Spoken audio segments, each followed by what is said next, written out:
Just wait till some people are in here. I should start scheduling these, I know. But sometimes I just get a feeling like I want to go live. So just do a video off the cuff. So that's what we're going to do.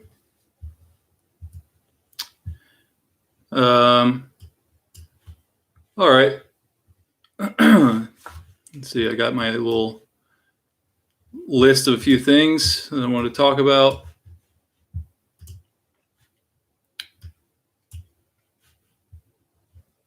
So it's Sunday.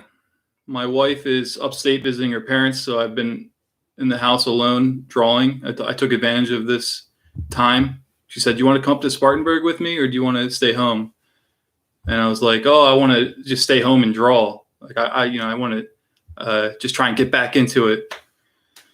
Because ever since I finished drawing the Joseph Smith book, I haven't really been drawing that much. I've only been doing what I'm supposed to do, like production work and coloring and stuff like that. But I want to get back into drawing, and I want to do like a new issue of Blammo and figure out what's next. But I think I want to do comics. Like I want to challenge myself more with my art and really stretch my abilities. Hey, Jeffrey. Hey, Elliot. Sorry, guys. I always get so nervous doing this stuff. It's so, anyway. So, yeah. So I was up late last night drawing. I got an assignment there's a comics anthology called Blab, and they asked me if I would do a comic about the artist Louis Wayne, the guy who does all the cats, he's schizophrenic, so his cat drawings went really crazy and stuff. So I said, okay, I'll do that. And so I sat down at the coffee shop all day yesterday, taking notes about the artist and constructing a 4-page story based on his life and stuff like that. So, and then I was up last night working on that. And then this morning, it's just been kind of a lonely morning, drinking coffee and answering emails. And I got one email that I started responding to, and I just thought, I should just record my reply to this artist, because I get emails like this all the time from younger cartoonists, and maybe it'll be valuable to just answer it on a video. Last Saturday, or was it last Saturday or maybe last Sunday? I can't remember. Last time I did one of these streams, and I asked you guys about how I wanted to have an online store to sell my new mini comic out of. So, and everybody just gave me all sorts of awesome advice.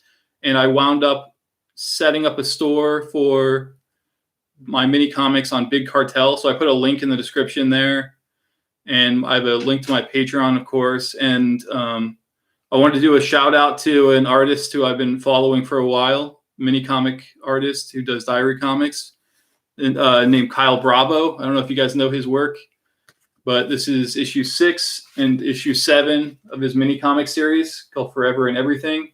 He's awesome. So I put a link to his Tumblr in the description for you to check it out.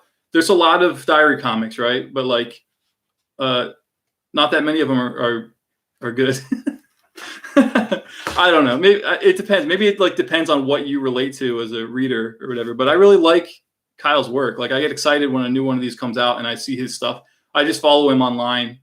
So yeah, I just wanted to recommend, if you haven't read his comics before, to seek them out and pick them up and start following his work, because he's really great. He's a great writer, and his life is interesting and stuff. So, all right.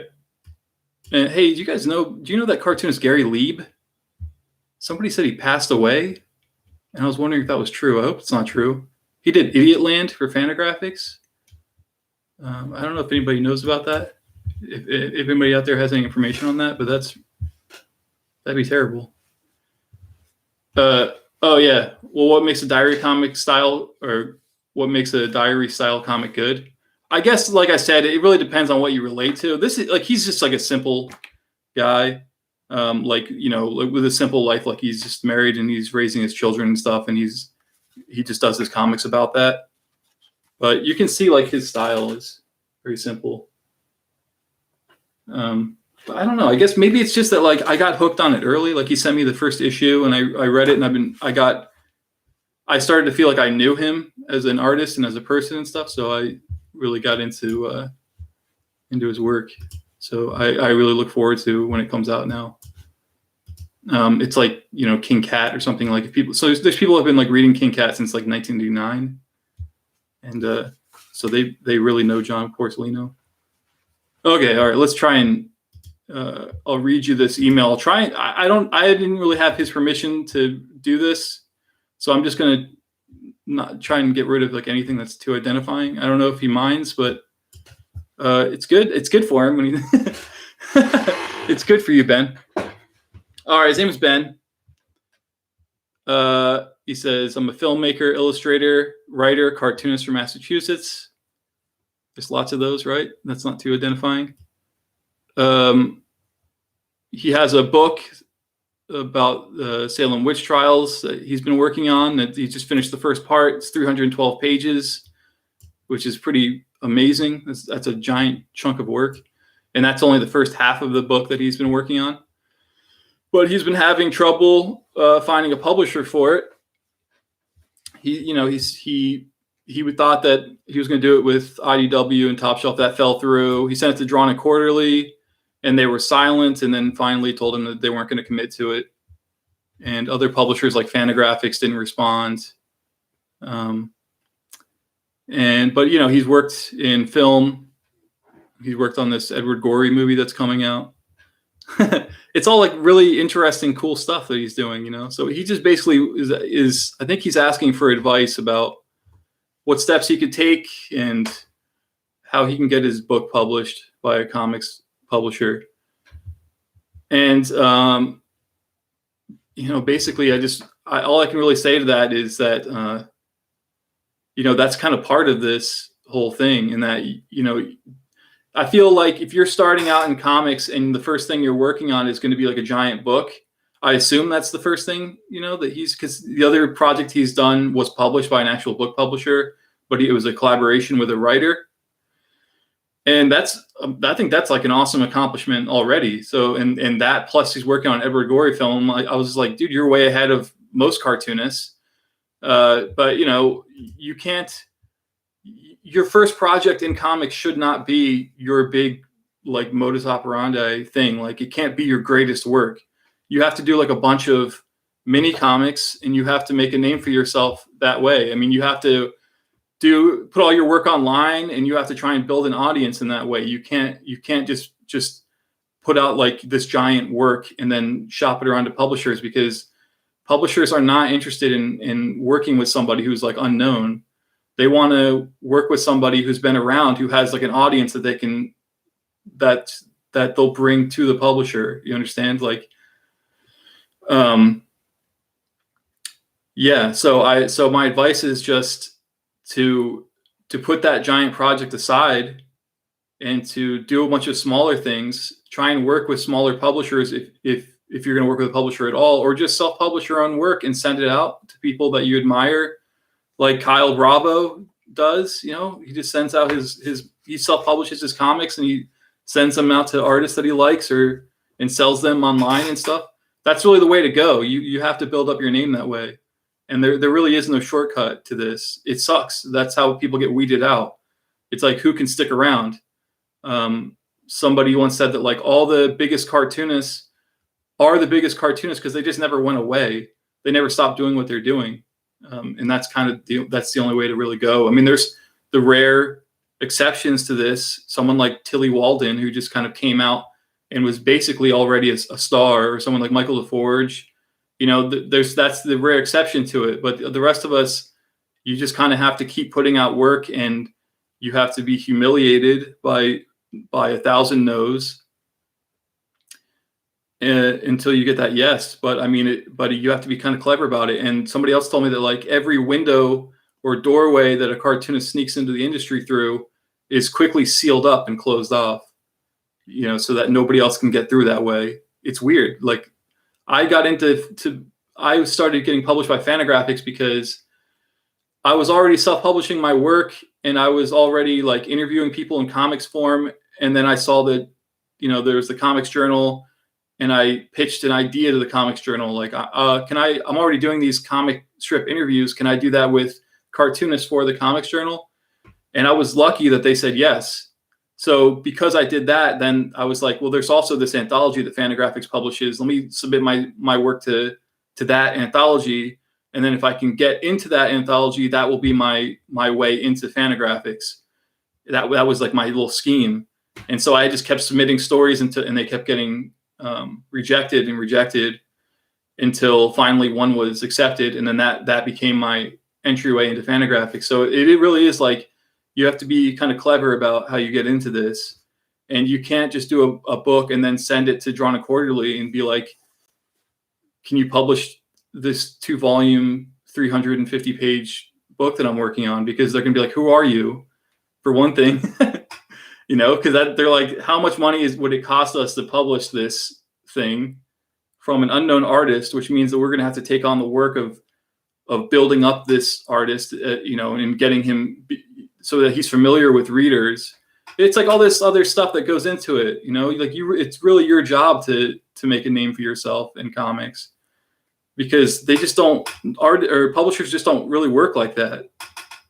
So that's like an unfortunate piece of advice, but at the same time, like, I feel like this artist in particular is way ahead of where other people are, because he already has a book out there that he drew, and he's already working on a film, and he has other details in here that I didn't really want to give, because I don't want to blow up his spot. But he's got other accomplishments that I'm like, that would have been great. Like, I don't know if I should. I'm not going to say anything, but yeah, he's great. Like, he's going to do fine. But it's just, that's it. That's the unfortunate thing about it. Like, you really do have to just do it all yourself, and you can't rely on a publisher. And then, by the way, like, when you get your book published by Fantagraphics or Drawn and Quarterly or something like that, that's not some giant chest of money or something. That's not the gold at the end of the rainbow or something like that. Like, you'll find that out too, let's see. Noise Music Channel. If you're going to invest your limited free time in making comics, would you recommend paper or digital in terms of potential audience building? Does it matter besides makers' preferences? Well, the truth is, you should be doing both. You got to have your stuff online, but you also have to publish and have tangible things that people can buy or read or whatever. I mean, just flood the world with your stuff. Like, just go full force at it. Just throw stuff out there, Let's see. No, thank you. Yeah. So, I mean, that's the advice that I have to give any cartoonist who is trying to get into this, like that, it's just the same thing. Like, are you serious about it?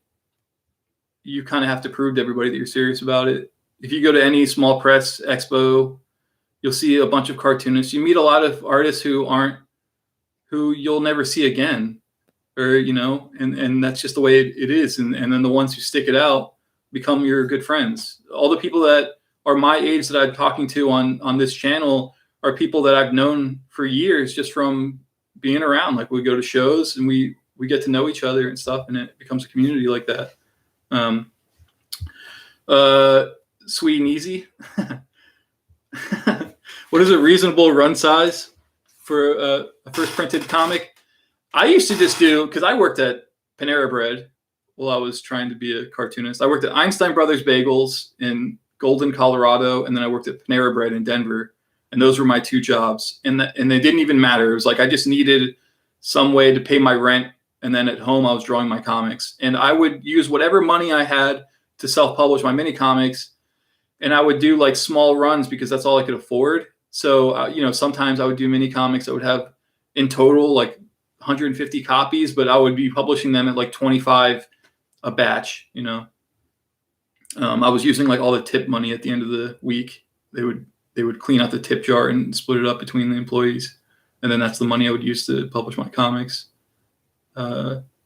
So yeah, I would print a small amount, but then I would be very strategic about who got my mini comics. Like I would go to different blogs. Back then, Julia Wirtz had a website called Fart Party. That was like her webcomic. And I always felt like if somebody liked Julia Wirtz's comics, they would like mine. And she was kind of blowing up at the time. She was getting a lot of press. So I would just find out like what blogs were writing about her work, and then I would send them my comics as well. And that seemed to work for a bit.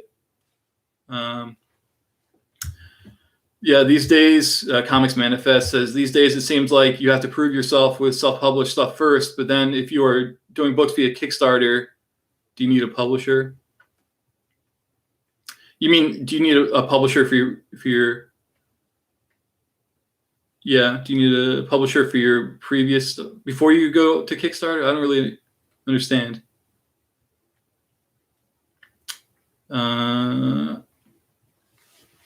What do I consider the highlight of my career thus far?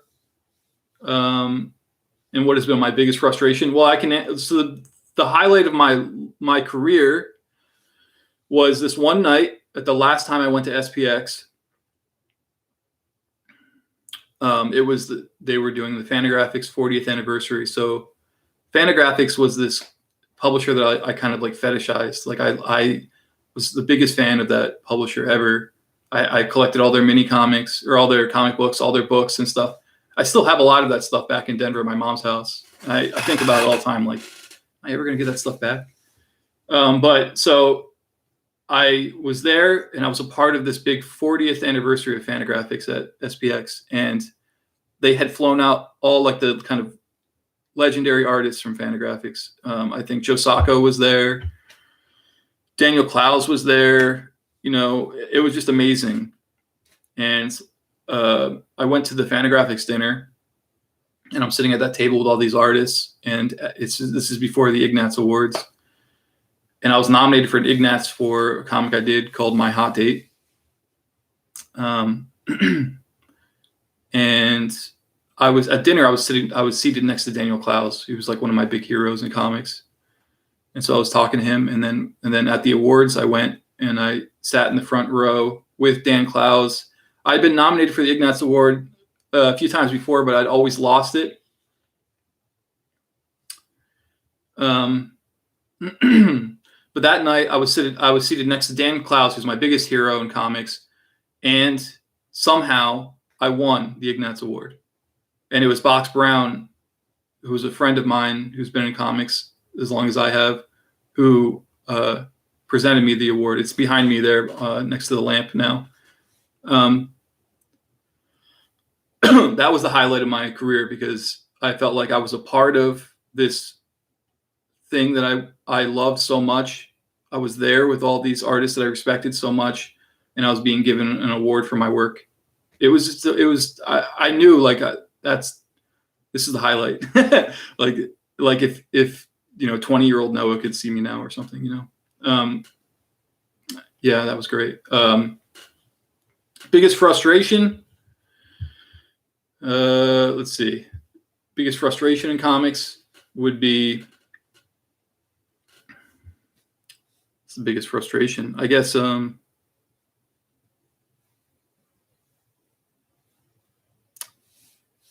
don't know. It's tough. There's a lot of frustrating things about it. Money is, I'm sure, the most obvious frustration that anybody in comics is going to come across. It's so hard to make a living from this.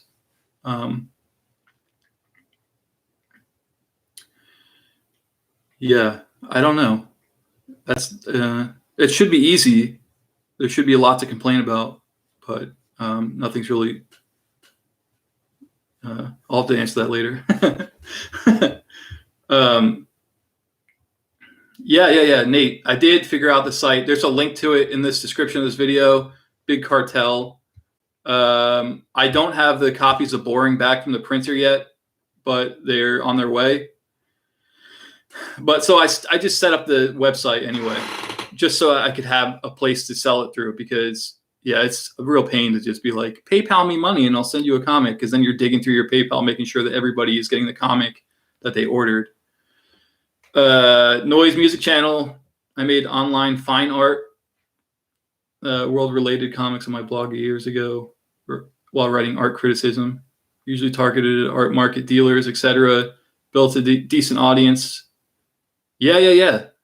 No, that's how it is. I mean, man, I remember when Tumblr was like a new thing. It was really good.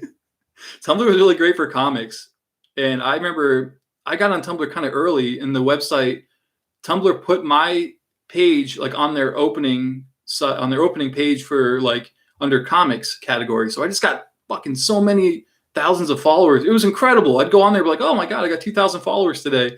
Like, and I was just doing diary comics myself back then. But that was a really good way to like build up a readership, because I think that was around the time that I put out my first book, and then so it was, man, that was a good time. And I serialized Fonte Bukowski on there, and I serialized My Hot Date on Tumblr. It was cool. And then it just got weird. I don't know what happened. Like, I would post a comic on Tumblr, and then people get mad at me. So I just just like wasn't fun anymore. And I was like, all right, I'm getting out of here. And I guess, I don't know, it's still around. I haven't used it. I haven't been there. I remember Simon Hanselman also like became like a star from Tumblr. Him and HTML Flowers. And I remember being at like a after convention dinner with them, and Simon telling me like, Tumblr's dead, it's over. I was like, oh, I knew it. Yeah, it is really hard making a living from comics, that's for sure. But it can be done, it can be done. I do it, and I'm not a really great cartoonist or anything, but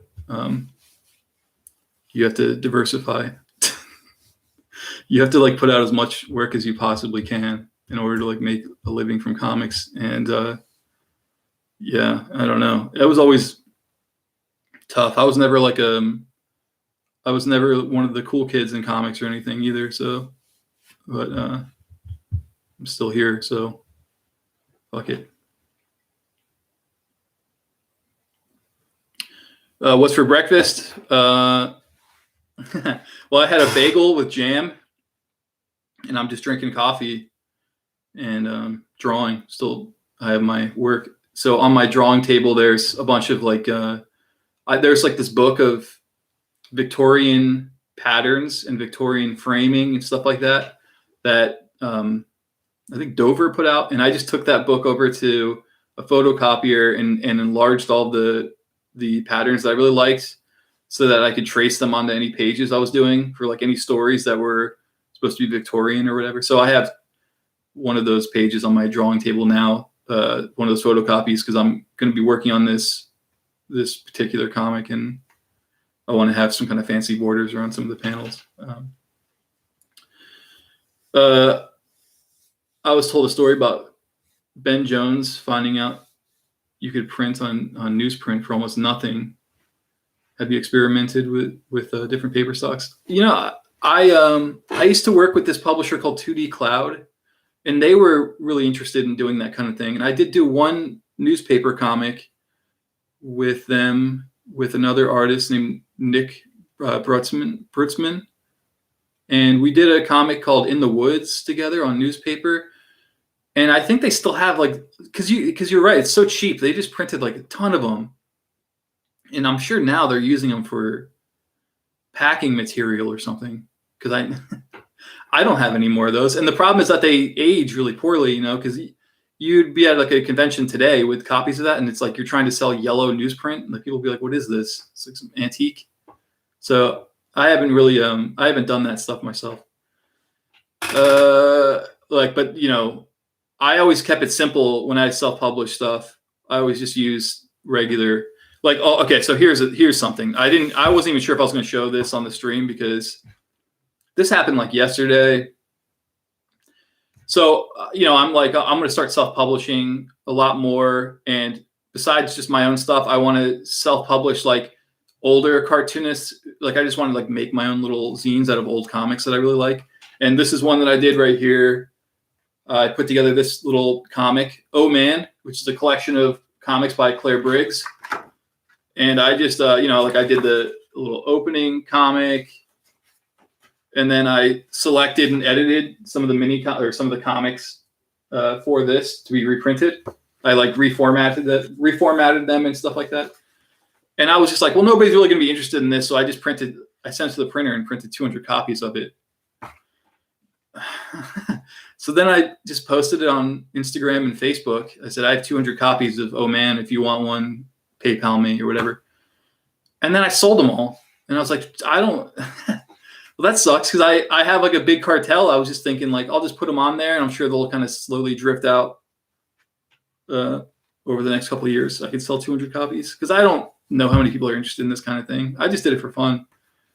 But yeah, so now I guess I have to send it back to print. And one of the things I have to do tonight is stuff a lot of envelopes with the 200 copies of that comic that I sold. But yeah, it's pretty basic. I just use basic paper stock from a local printer here. Okay, let's see.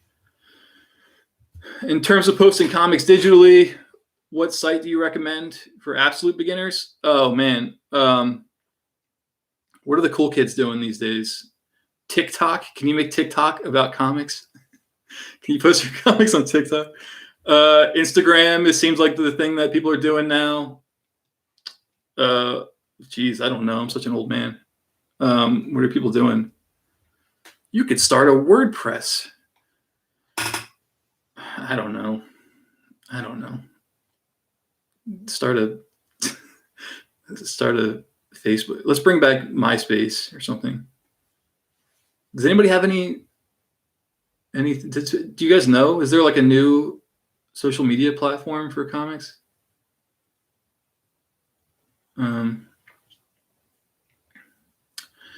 Let's see. Good Cloud Story. Now it's going a little faster. How does the indie artist community work? Is it a support network or more every artist for himself? It's a support network. People really help each other out. I mean, this channel, I think, is a good example of that. I hope. I mean, I'm trying to help promote other artists on my channel, people that I've known, other artists I respect, and just to kind of get their work out there because we really have to do that. We don't have like a big industry helping alternative comics the way that Marvel and DC do. You know, like. I guess you could probably get a write-up. You know, you'll put out a graphic novel and like Entertainment Weekly will like write something on their website about your book, but nobody reads that anymore, really. So I feel like it's kind of up to other cartoonists to post about work that they really like and to get that stuff out there for each other. So yeah, it really is a support network, but it's also every artist for themselves. It's both. Hi, Lisa. Hello. How did I get into the habit of finishing things, and how do you make yourself finish something? Man, that's a good question. Man, I don't know. I have so many unfinished things. I start so many things I never finish. What is it? What makes you stick around and actually finish a project? I guess it just has to be of interest.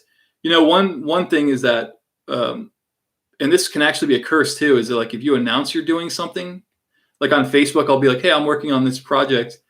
The response to that publicly will give me a little bit of a boost into finishing it. But also that can work against you because you say like, oh, I'm going to do this book about this or whatever. And then everybody goes, yeah, that's great. It's great. And then you're just like, all right, like I'm satiated. I don't need to work on that. That felt good. Everybody thinks I'm cool. Yeah, I guess maybe it's up to yourself. You got to be really excited about what you're working on in order to finish it. But I'm not perfect. I have a lot of stuff that I just never finished. Lisa, do I have a recommendation about print on demand stuff? Well, you know, if you're going to do a comic, let's see, what did I use? Early on for Blammo, because I was only publishing them in small runs, I was using that website called Kablam. And they're just like, they print comic books like on demand. So if you're kind of broke, but you want to have your own comics, but you can't afford to do like a full run, you can just put up a file and print 20 copies or something, whatever you want.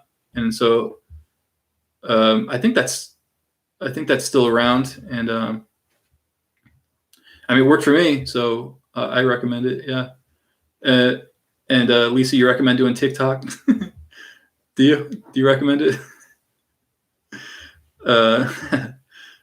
Yeah, Nate is a cutting edge Gen Z. It's Instagram, so there's no comics on TikTok.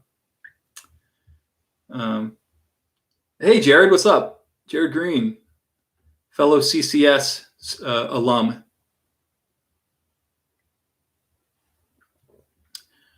Let's see. Matt, does drawing about your personal life and stories have an impact on your relationships with friends and families? Yes, it does. It sure does. I did a book called One Dirty Tree about my childhood and about this relationship that I was in that was just not going to work out. I would change a lot of stuff about that now. I was posting that comic online when I was working on it, and the young lady in question, who the relationship part of the book was about, wrote to me and told me I'd better not do anything that would. I'd better change her name and change her image and stuff like that. So I had to do that before the book was published. And my family was not too happy with that book. And I don't know if I'm too happy with that book. I feel kind of embarrassed about it. We had, like I was saying earlier in the stream, like we had this like little neighborhood art thing last week. There's a lot of like artists in my neighborhood and stuff. And I just set up a table on my porch and sold my comics from it. And I sold whatever copies I had of One Dirty Tree from my porch. And I was kind of cringing a little bit when people come up and look at that in front of me. For one thing, because I'm not proud of the art, but for another thing, it's a little too open. And you have to be kind of careful about like how much of yourself you give to like the wider world, because how much do they deserve to know, and how much should you keep to yourself? How much, can you talk about other people's lives and stuff like that? It's a lot of responsibility that goes into doing that kind of stuff, Lisa, you're doing art on cardboard? Let's see.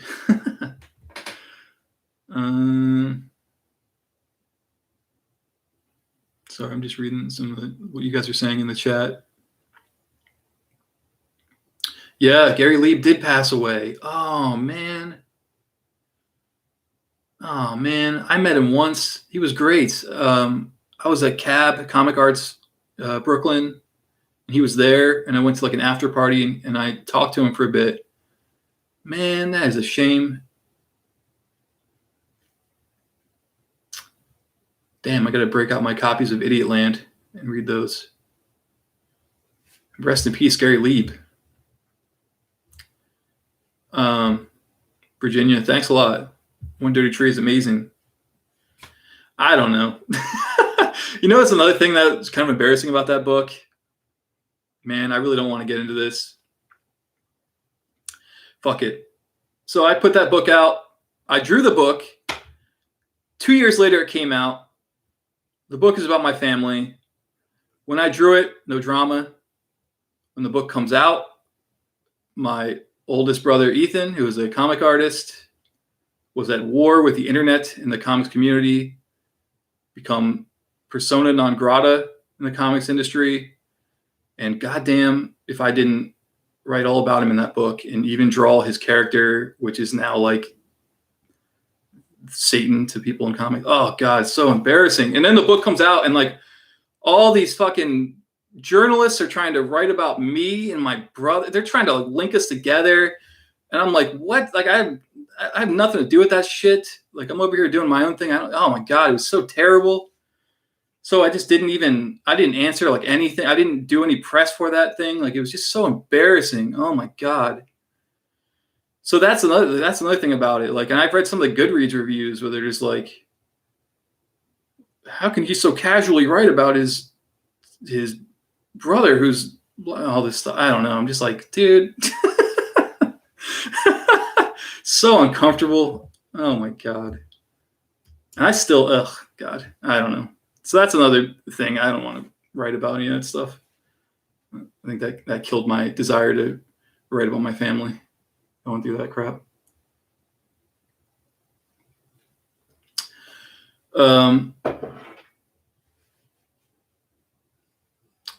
Matt, your drawings are gross and really kind of dark, so you don't post them anywhere.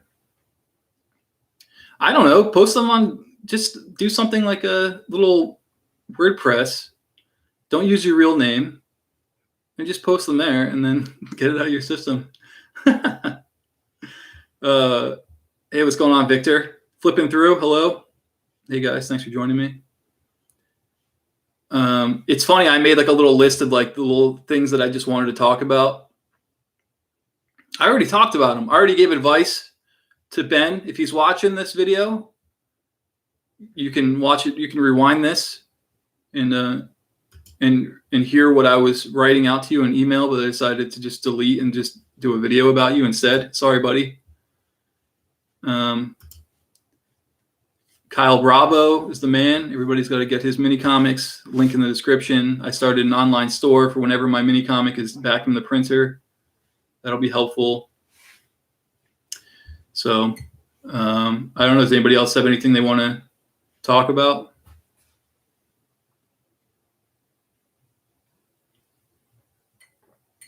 Yeah, Goodreads is not a good place to check out, but every once in a while. Or you know what happens is I'll be like on Amazon looking for a book, and then it'll recommend one of my books to me, and I can see it, and I'm like, I can see the stars, and I'm like, oh, do I dare click on this? Do I dare? And then sometimes I'll do it and check it out and read what people said about my books, and sometimes it's nice, but yeah.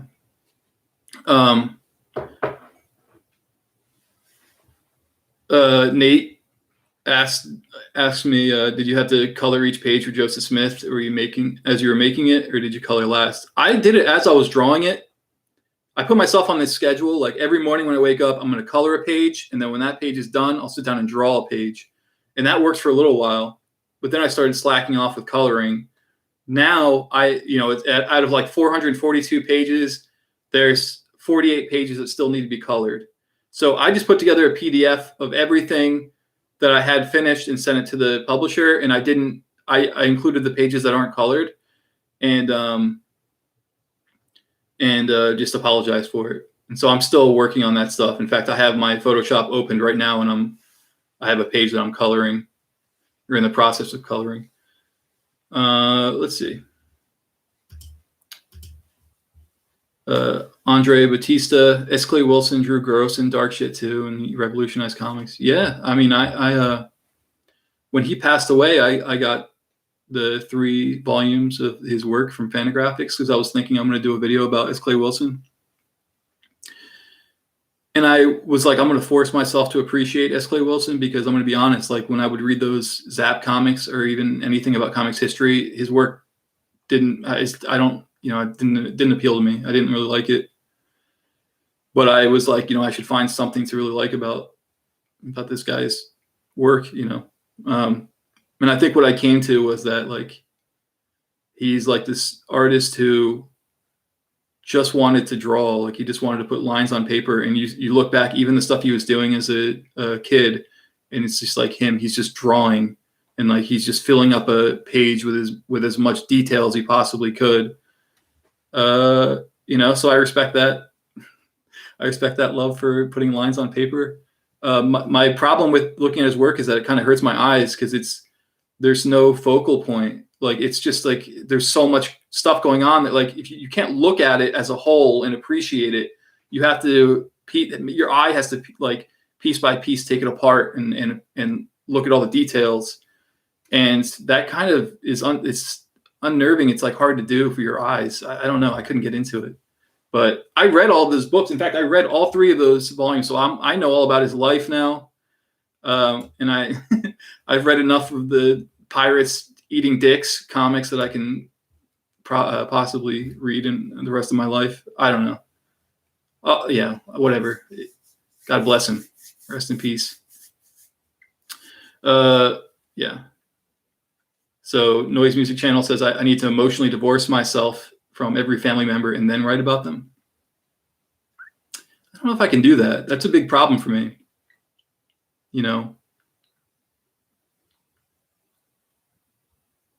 Yeah, I can't do that. My life would be a lot easier if I could do that.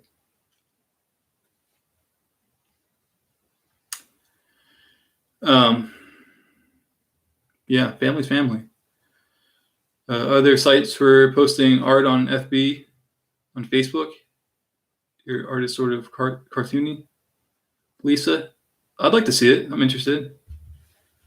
Yeah, I did watch that Death Among the Mormons on Netflix. You know what's funny about that? I already knew that whole story because when I told my mom I was going to work on this Joseph Smith book, my mom got so freaked out because she is the one who pulled me out of the LDS church, and she does not like that church at all. She's afraid that I'm going to someday go back to the church or something. So she thought that I was going to be working on this book and have some kind of, like all of a sudden like revelation, like I need to go back to church or something. So she started sending me all sorts of like anti-Mormon literature, and this book called The Salamander was one of them. And I read it, and that's the story that they took for that show on Netflix. So I already I already knew about that story, and we watched that series on Netflix, and I was able to spoil it for my wife, and that was fun. Hey, Samuel Gonzalez. Let's see. Hey, thanks a lot. I appreciate the nice words. Your English is good. Aaron, thanks a lot. Tom is going to take this time to sound a massive inspiration. Thank you. I appreciate that. Let's see. Victor, how come you have a podcast? You never asked me to go on, man. That's messed up. I see all the artists you have on your podcast, and I'm always like, oh, I hope he's going to ask me someday. Will he ask me? Have I ever been approached by a sexy dream girl fan who was totally into my work? And if so, did I ever hook up? No, I never did. You know what's funny is I always knew who liked my work in the room and who didn't. I remember one time I was doing a signing with Lily Correa at the Fantagraphics table, and all of these really attractive, kind of slender hipsters, kind of like This American Life types would come up, and I'd say, oh, I wonder if they like my work. But no, they would go and get their book signed by Lily and not even look at my comics. And I'd be like, oh, and then I'd see somebody coming from across the room, limping. They got one eye that's like going up this way. They have a cowlick, and whatever. They have a shirt that has something horrible on it. Limping up, looking at me. I'm like, that's my fan. That's my reader right there. Sure enough, they were coming to get my comics. So God bless them. No. Really super like attractive, cool people never come up to me. I'm just kidding. No, everybody. Let's see. Did I ever read The Mormon Letters? Great book. I never read that. No, never read that, but I did read a lot. I have a lot of Latter-day Saint history books, like right next to me, in fact, because I read so much stuff, and I'm writing the notes section for my book right now.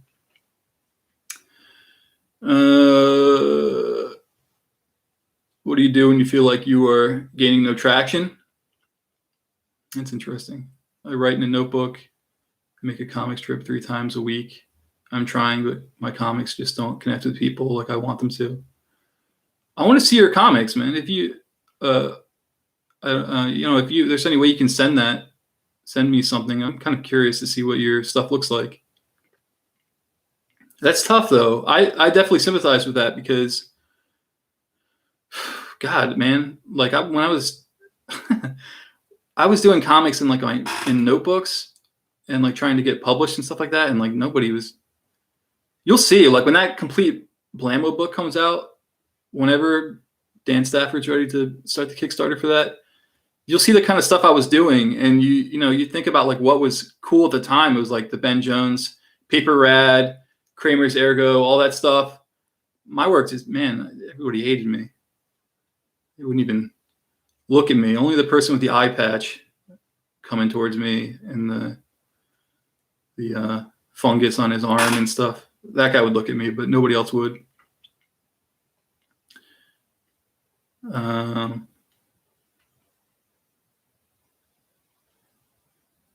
Oh, Allie the playwright here. Hey, how you doing?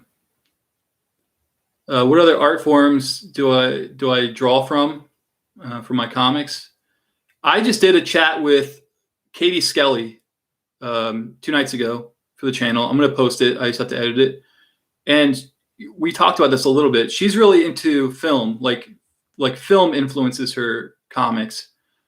And I relate to that. I can take a lot of influence from that too. Like you can, I think maybe if like you're working on like a comic and you're kind of pretending to yourself that you're working on some short film or something, that works out. So that's the only other really thing I could think of that would influence a comic, because visual. And somebody else, Carl Stevens, told me. Well, actually, I can't tell that story actually, but yeah, film also influences him.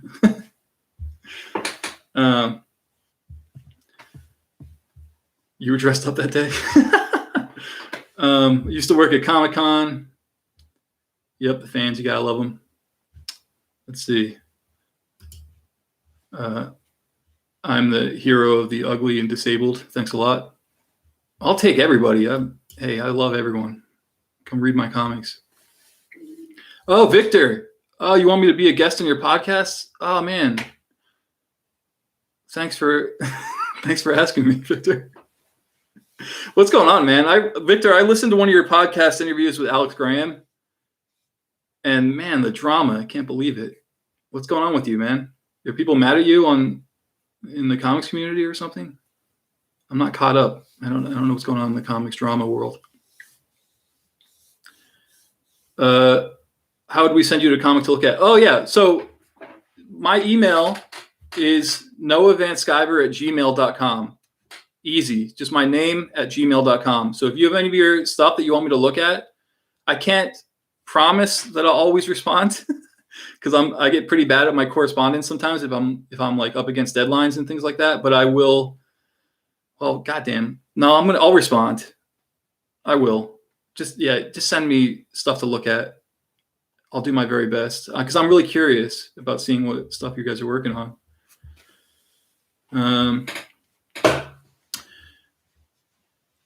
How do I write comics that fit my personality? I don't understand. I don't know. That's a tough question, Aaron. I mean, your personality. I can't write something that doesn't fit my personality, right? That would be the real challenge.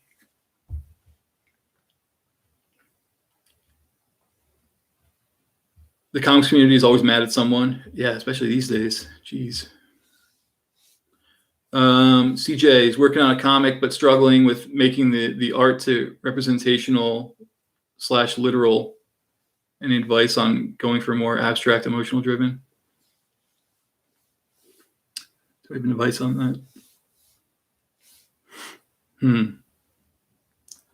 The only advice I can give you is that you need to read more. Read King Cat.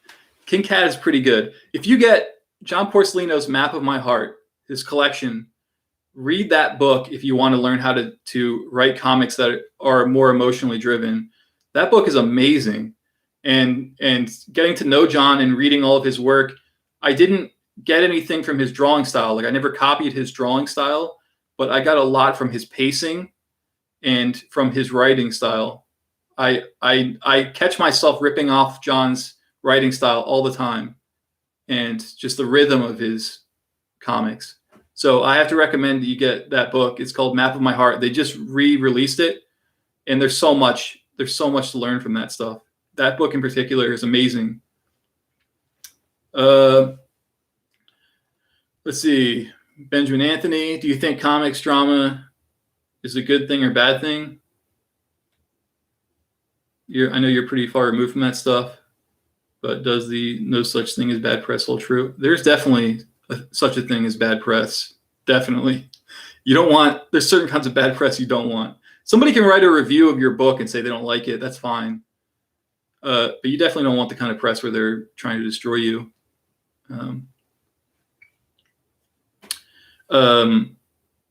It's not a good thing, and I don't know. I guess it happens eventually. For the Love of Comics is here. What's up? That's a great channel, man. I love you. You're not a cartoonist, but you wanted to say that. Oh man, I can't read that. Thanks a lot, though. That's nice. Noise music channel. I'll try my best to respond. I promise.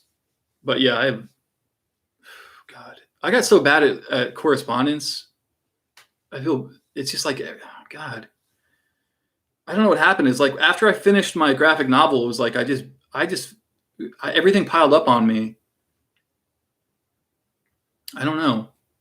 I'm trying to dig myself out of it. I mean, that's the whole point of this video, is that I was responding to this person, Ben, who sent me an email, and I just thought, I'm just going to do a video about this instead of writing to him. Yeah, John Porcelino's From Lone Mountain is also great. Yeah, but I have to recommend Map of My Heart because the era of his life, what was going on with him personally at the time he was making those comics, is particularly touching. Like he was dying and going through a divorce. Like, I don't know. It's like the most powerful comics that have ever been done. They're just so great. And they're being done in the moment. Like as these things are actually happening to him, you know, that's just like the nature of his own comics since they're diary comics, he's writing about them. And nobody wrote comics like John. I mean, now people do because everybody rips him off. But back then, I mean, man, he's just the best. But yeah, I mean, you got to get all of his books for sure. But don't start with King Cat Classics. King Cat Classics is the volume that you get after you're already familiar with his stuff.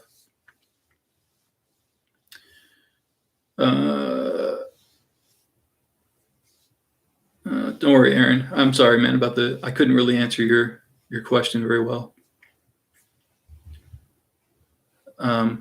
So I don't know. I mean, I already kind of went through everything I wanted to talk about. I've been on here for almost an hour.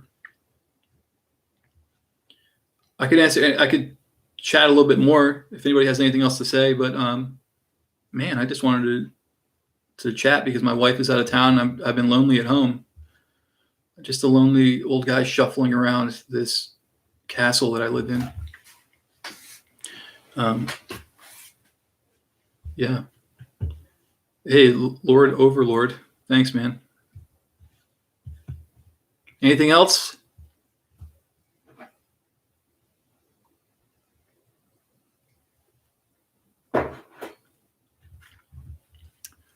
I don't have anything else. When are you getting the collected Blammo? That's coming, I promise. My part of it is done. Go bother Dan Stafford. Everybody, go to Kilgore Books and just write emails and say, where the hell is the Blammo book?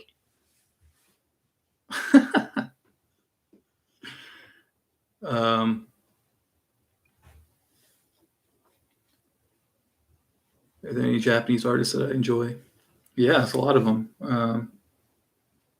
I have to go look at my bookshelf. There's the new Yoshihiro Suge comics that Drawn Quarterly are publishing, and I'm trying to keep up with those. Those are great.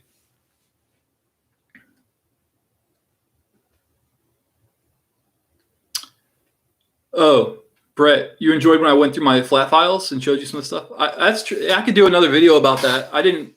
That was weird because that was the very first live stream I ever did. So I didn't really know what I was doing. I just all of a sudden panicked and was like, what can I talk about? Oh my God. So I just started digging through my flat files. But yeah, I should do a more conscious video of going through and showing some of the stuff that I have in there. Because I have a ton of like newspaper clippings from old strips and some original art and stuff like that. And I keep buying more of that stuff. So I have tons of that. Yeah, I should do a video. Thanks a lot. I'll put something together for that. How do I like my Patreon? I love my Patreon. It's great. You know, I'm putting together plans for more stuff for that. I think it's cool as like a little private club or something. Like here, I'm just going to do comics for these people, and I'm going to put out some little private videos for them. I don't know. Like I like that. It's like my Patreon is a safe space for me, guys.